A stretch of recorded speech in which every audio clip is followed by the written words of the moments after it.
मेरा चाहने वाला पत्थर कहता है मुझे मेरा चाहने वाला, मैं तो मोम हूँ उसने मुझे छू कर नहीं देखा। अब मेरो कविता आमा आज किन मेरो जन्ममा म कुनै आधार नभएको व्यक्ति प्यारी चारी भइसकेका किन तिम्रा सन्ततिहरू देखि त्यसै त्यसै भिड जागेर आयो।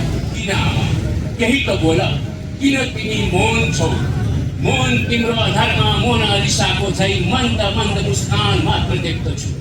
आमा कतै त प्रसव पीडा त होइन हो, नजन्माव यस्ता नलायक घिन लाग्दा तिम्रा सन्थोराहरूलाई आज तिमी बाँझो नै भइदिएको भए सायद यो युग र समय तिमीले देख्न पाउँदैनथ्यौ।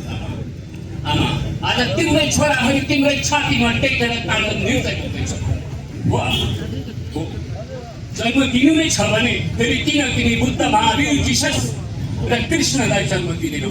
आमा आज खाँचो छ तिम्रो आँगनभरिहरूको हुने भन्ने एक समय यस्तो पनि आउँदैछ जब तिम्रै छोराले तिमीलाई नै सर्वाङ्ग नाङ्गो पारेर तिमी नाच्ने गर्नेछन्। बलात्कार निरन्तर निरन्तर निरन्तर निरन्तर।